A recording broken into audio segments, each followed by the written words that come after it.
Hello guys, कैसे हैं? I hope सब अच्छे होंगे। आज का वीडियो है ट्विंस बेबी के बारे में। मेरे को ट्विंस मैंने क्यों रखा, किस लिए रखा। मेरा ऑलरेडी एक बेटा है रक्षित, फिर भी मैंने ट्विंस रखने का क्यों डिसीजन लिया, इस बारे में वीडियो है। वीडियो ज़रूर लंबी हो जाएगी, पर आपको इस बारे ट्विंस के बारे में सब जानकारी मिल जाएगी इस वीडियो में, तो एंड तक ज़रूर देखिए। चलो फर्स्ट से चालू करते हैं। मेरी शादी 2017 में हुई और मुझे रक्षित हुआ 2019 में। 2 साल का गैप है शादी को। फिर फर्स्ट 1 साल शादी होने के बाद 1 साल के बाद हमने बेबी प्लान ही नहीं किया था। अभी हम घूम रहे थे, हमें बेबी नहीं भी रहा तो हमारे को फर्क नहीं पड़ा था, पर आजू बाजू के लोग आपको सोचने पे मजबूर कर देते हैं बेबी चाहिए। फिर 1 साल होने के बाद मुझे भी लगा है अब एक बेबी कर लेते हैं, बाद में हम आराम से दूसरा बेबी करेंगे, पहले एक बेबी तो होना ही चाहिए। अब 1 साल हो गया है। फिर ट्राई कर रहे थे पर हो नहीं रहा था, क्योंकि मेरे को पीरियड टाइम पे नहीं, महीने महीने नहीं आ रहा था। तो फिर मैंने सोचा पीरियड की वजह से, कुछ मुझे नहीं मालूम था, मुझे पीरियड की वजह से ही नहीं हो रहा बोलता। मैं ऐसे ही अंदाज़ा लगा के गायनेकोलॉजिस्ट के पास गई। गायनिक के पास जाने के बाद तो उसने वही कहा जैसा मेरा डाउट था, वही बोले। फिर चेक करने लगे, आपको पीसीओडी है। मैं पीसीओडी जब उतना मुझे नहीं मालूम था, अवेयरनेस होती है लोगों को, पर मुझे नहीं मालूम था पीसीओडी के बारे में। जब से मुझे मालूम पड़ा मुझे पीसीओडी है, तो मैंने ये पूरा यूट्यूब के एक वीडियो देख डाले। पीसीओडी क्यों होता है, किस लिए होता है। पीसीओडी इसलिए होता है कि हमारा लाइफस्टाइल, बाहर का खाना ज़्यादा हो गया तो पीसीओडी होता ही होता है। उसकी वजह से मेरे को पीरियड टाइम पे नहीं आ रहा था। तो उसने क्या किया, पहले पीरियड आने की मुझे गोली दी। मैं कैसा गोली ली, मुझे नेक्स्ट मंथ कंसीव भी हो गया। बाद में कुछ खाने की ज़रूरत ही नहीं पड़ी। फिर जब मैंने दिमाग से निकाल दिया पीसीओडी, ऐसा क्या होता है पीसीओडी, कंसीव तो हो ही गया मेरे को, अब क्या करना है, पाड़ी लेके मैंने दिमाग से निकाल दिया। फिर रक्षित हुआ, रक्षित की जर्नी अच्छे से हुई। बाद में दूसरा बेबी तो हम चाहते थे नहीं। अभी रक्षित के पापा भी बोले अब एक हो गया बस। मेरा कॉलेज चालू था उस टाइम, इसलिए हमने दूसरा बेबी के बारे में सोचा ही नहीं। मेरा, जिसको नहीं मालूम, मेरा डी फार्मेसी हो गया है। अब मैंने लाइसेंस मेडिकल में लगा लिया है, पर 1 साल हो गया मेरा लाइसेंस आके। अब अच्छे से सब चल रहा है। जब मेरा चालू था तो पढ़ाई के चक्कर में मैं 2 बेबी कैसे हैंडल करती, एक ही बेबी काफ़ी है बोल के 3 साल ऐसे ही गुजर गए।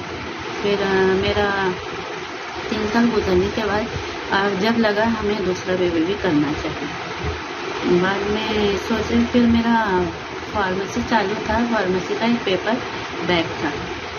रक्षित के पापा ने कहा पहले तो ये पेपर क्लियर कर, फिर हम आगे बेबी का सोचेंगे। वो पेपर मेरा निकल ही नहीं रहा। 2 साल अटक गया मेरा पेपर। हो घर के काम में मेरे को पढ़ाई भी नहीं होती थी और मैं इंटरेस्ट भी नहीं ले रही थी। 2 साल में निकल गया। फिर बाद में 2 साल 2.5 साल लग ही गए और पेपर निकलने के बाद मैंने बोला अब मुझे बेबी चाहिए। मुझे बेबी गर्ल की बहुत इच्छा थी, रक्षित के भी टाइम में वही थी, इसलिए मैंने सेकंड बेबी करने का चांस लिया। बाद में हम डॉक्टर के पास गए, तो डॉक्टर ने भी वही बोला आपको पीसीओडी का इशू है, इसकी वजह से आपको कंसीव नहीं हो रहा। आप पीरियड की गोली देता हूँ मैं, आप कंटिन्यू ले। अब 6 साल के बाद मेरा पीसीओडी बढ़ गया था बहुत, जब थोड़ा ही था पहले, बाद में बहुत बढ़ चुका था, इसलिए डॉक्टर ने गोली चालू की। मुझे कंटिन्यू 3 महीने वो गोली लेना पड़ा। कंटिन्यू 1 महीने को मेरे पीरियड आता था, पर मैंने 3 महीने गोली लिया। 3 महीने गोली लेने के बाद 4थे महीने में डॉक्टर ने मुझे अंडा बनने की गोली दी, लेट्रोजोल।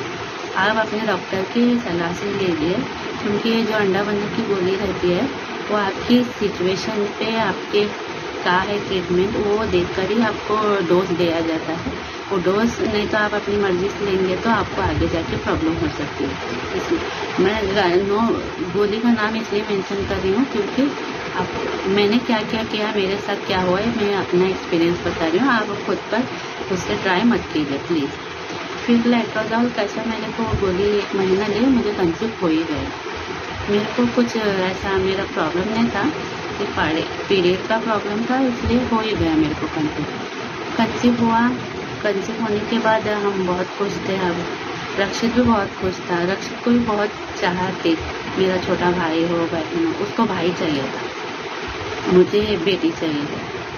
फिर डॉक्टर के पास गए, किट लेकर घर में टेस्ट किया था मैंने, पॉजिटिव आया था। फिर डॉक्टर ने बोला ठीक है, एक 15 दिन के बाद हम सोनोग्राफी करके देखते हैं, पॉजिटिव है ठीक है। अब आपने चेक किया है तो रहने दीजिए, इधर मत चेक कीजिए, 15 दिन के बाद आइए। सो एक पहली अर्ली सोनोग्राफी हम करके देखते हैं। फिर 15 दिन गए, मैं मेरे हस्बैंड सोनोग्राफी के लिए गए। सोनोग्राफी को जाने के बाद हमारे को मालूम पड़ा ट्विंस है।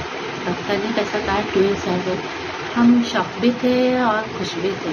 शॉक इसलिए कि हमारा ऑलरेडी बेबी है, फिर मैं ट्विंस करके क्या करूँगी, और शॉक खुशी इसलिए कि 2 बेबी है, अच्छा है।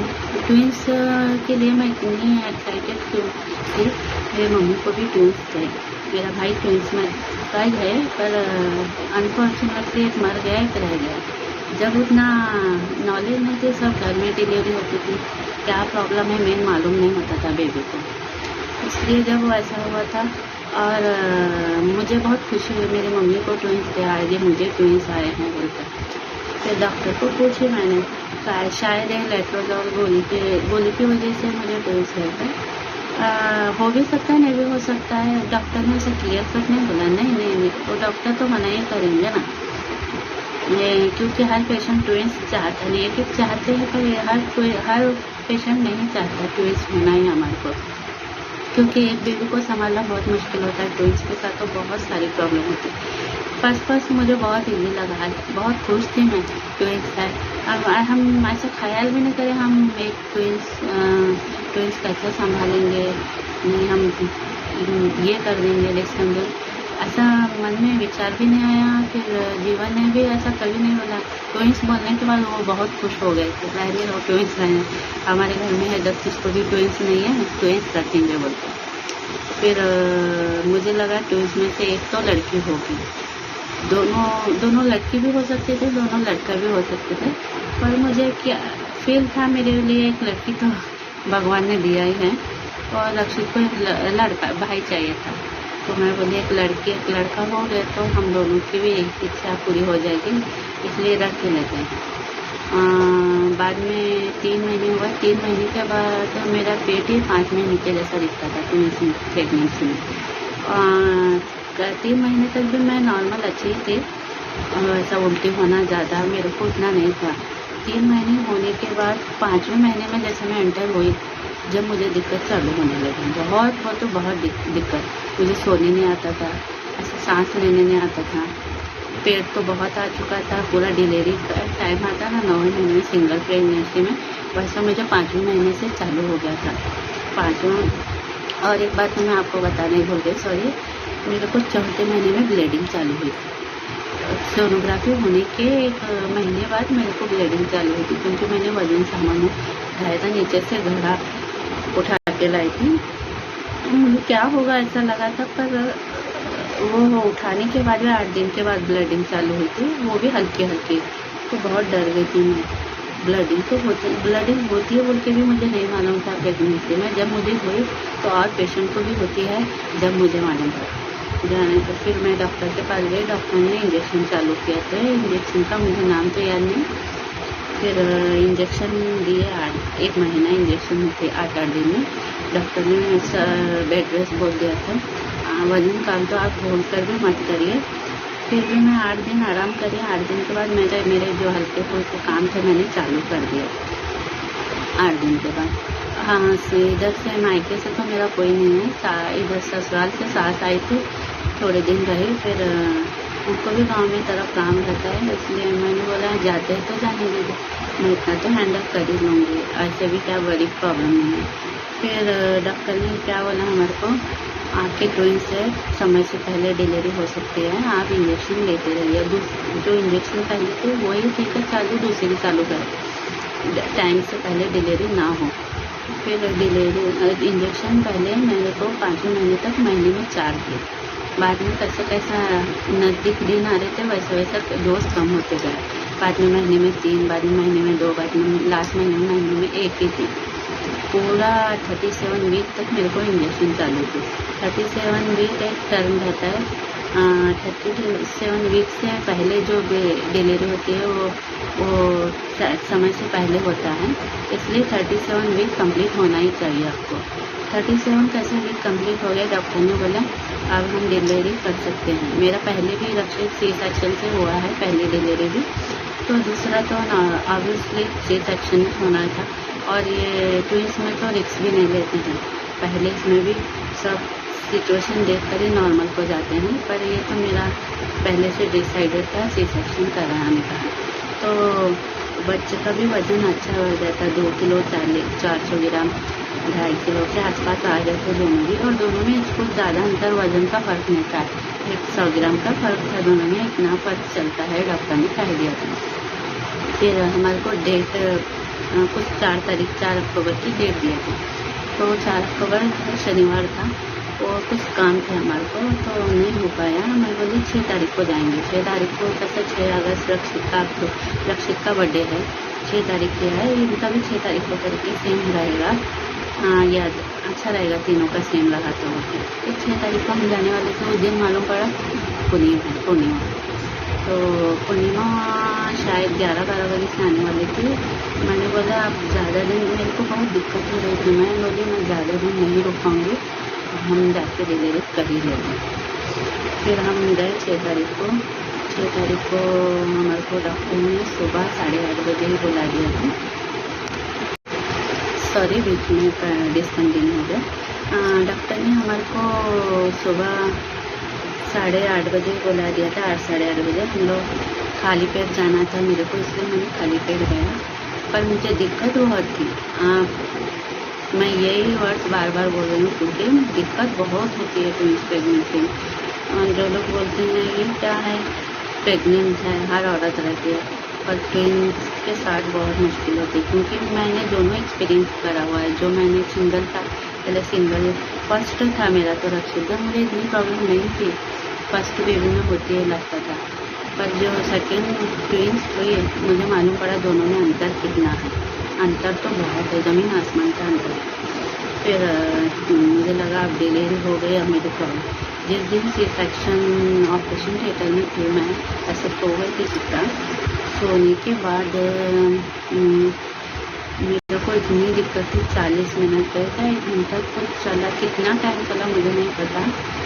जब मेरा फर्स्ट बेबी मुझे निकाले पेट से, मेरे ऐसे सांस अटक गई थी, अटके मेरे को फील हो रहा था। फिर वो निकालने के बाद मेरी सांस में सांस आई, मैं आज सांस ले रही हूँ, मुझे ऐसा लगता था, ऐसा लगने लगा था। फिर डिलीवरी हो गई, पर इंजेक्शन दिए थे मेरे को घूर के, मुझे थोड़ा थोड़ा अच्छा याद रहा, होश था क्या क्या हो रहा है आजू बाजू। सॉरी, डिलीवरी के दौरान मुझे मालूम हो रहा था आसपास क्या हो रहा है मेरे। कैसा बेबी की रोने की आवाज़ें, मैंने पूछा भी क्या हो मुझे, तो उन्होंने बोला थोड़ी देर से बताते हैं। फिर थोड़ी देर के बाद मुझे बताया एक लड़का एक लड़की हुए, तो मैंने बोला अल्लाह का शुक्रिया अदा किया, थैंक गॉड मेरे को जो मैंने मांगा था वो पूरा हो गया, इसलिए मैंने ट्विंस किए हैं। पर कभी बाद में जो प्रॉब्लम होते गई ट्विंस बेबी के साथ, ब्रेस्ट फीडिंग में बहुत ज़्यादा प्रॉब्लम, क्योंकि आप 2 बेबी को ब्रेस्ट फीडिंग करा ही नहीं सकते। मेरा जो लड़की है वो मेरे ब्रेस्ट फीडिंग पर ही है, वो पूरा फार्मूला नहीं लेती, और जो लड़का है वो फार्मूला भी लेता है और मेरा भी लेता है। फार्मूला ज़्यादा, पर मेरा ब्रेस्ट फीडिंग दिन में बहुत कम लेता है, रात में दोनों बराबर लेते हैं। दिन में दोनों को पिलाना मुश्किल है, और दूध भी नहीं उतना बनता था, इसलिए नहीं देती। तो कभी कभी वो बहुत सताता भी है, इसलिए उसको मैं नहीं देती। फिर मेरी जर्नी करते हुए अब मेरे बेबी 5 महीने के हो गए हैं, हेल्थी हैं। ज़रा जो फार्मूला है ले रहा है वही ज़रा वेट है, बाकी तो सब नॉर्मल है, ऐसे मेरे 3 समय थे। और रही बात आप लोगों को करने की, मसाला दूँगी, आपके पीछे सपोर्ट जो रहता है फैमिली वो है तो आप ट्विंस करिए, नहीं तो मत करिए। उनको हैंडल करना है। 5 महीने हो गए मैं रात में पूरी रात सोई नहीं हूँ, आप सोच सकते हैं। मेरे को अब सर में इधर दर्द होने लगा है, ये नींद की वजह से हो रहा है या दिन भर में थकी हुई रहती हूँ, इसलिए मैं लॉन्ग वीडियो बना ही नहीं पा रही। और जो शॉर्ट वीडियो मैं पहले से बनाती हूँ और उसकी आदत है मेरे को, इसलिए ये कंटिन्यू है मेरे को शॉर्ट बनाना अच्छा भी लगता है। जो आपको पसंद है वो आप कैसे भी कर, कितनी भी बिजी रहो आप मैनेज कर लेते हो। जो नहीं होता वो क्या कर सकते। लॉन्ग वीडियो में टाइम लगता है, कैमरा सेट करना पड़ता है। ये भी वीडियो बनाना वो दोनों मेरे बेबी सो गए हैं, बच्चे मैं बना रही हूँ। एक बेबी इधर सोया है और एक बेबी इधर सोया है। हम उनको झोले में नहीं सुलाते हैं, साड़ी की ऐसे झोली बांधे हैं उसमें सुलाते हैं। मैं ट्विंस को कैसे मैनेज करती हूँ इसका एक मैं सेपरेट वीडियो लाऊंगी। ये वीडियो नहीं तो लंबा भी हो जाएगा। कैसे सुलाती हूँ उनको और ये झोली में क्यों सुलाती हूँ, पलंग पे बेड पे क्यों नहीं सुलाती, सब आपको डिटेलिंग वीडियो में एक बार लाऊंगी, जल्दी लाऊंगी। और मैं उनके लिए क्या यूज़ करती हूँ कैसे, वो भी वीडियो जल्दी आएगा। ये वीडियो को बहुत सारा प्यार दीजिए, क्योंकि ट्विंस मॉम की जर्नी आसान नहीं होती। जो ट्विंस मॉम है वो समझ सकते हैं। मैं चाहती हूँ कि ट्विंस मॉम का एक वीडियो सेट हो जाए मेरे चैनल में। जो फील मैं करती हूँ वो डायरेक्ट मैं इससे फील कर पाएंगी। मैं ज़्यादातर इंस्टाग्राम में ट्विंस मॉम की वीडियो बहुत देखने लगी हूँ। वो लोग कैसे हैंडल कर रहे हैं, क्या कर रहे हैं, शायद मैं कुछ सीखूँ। क्योंकि हर माँ को कुछ नया सीखना पड़ता ही है, जितनी भी एक्सपीरियंस माँ हो। अब तो मैं ट्विंस मॉम हूँ तो मुझे ज़्यादा कुछ सीखना पड़ेगा। जो भी हो, ये मेरा ये ट्विंस मॉम की जर्नी थी। सपोर्ट कीजिए। आपको कैसा लगा मेरी जर्नी बताइए, और आपके भी एक्सपीरियंस मेरे कमेंट में बोल सकते हैं। आप क्या क्या फील करते हैं, कैसे एक्सपीरियंस था आपका, और आपको किस टॉपिक पे वीडियो चाहिए वो भी कमेंट करिए। हफ्ते में एक वीडियो तो लगते रहेंगे, लॉन्ग वीडियो। मेरा चैनल अभी मोनेटाइज नहीं हुआ है, ये रीज़न यही है। मेरे को लॉन्ग वीडियो नहीं बनाती, रीज़न नहीं मिला है। अब मैं लॉन्ग वीडियो बनाना शुरू कर रही हूँ। जरा सब बच्चे बड़े हो गए हैं, मैनेज हो रहा है। पहले जब छोटे थे तो मेरा भी C-सेक्शन हुआ था, मैं ही रुकने पाती थी कि वीडियो करना। अब हो रहा है, ऐसे सपोर्ट करते रहेंगे। Thank you.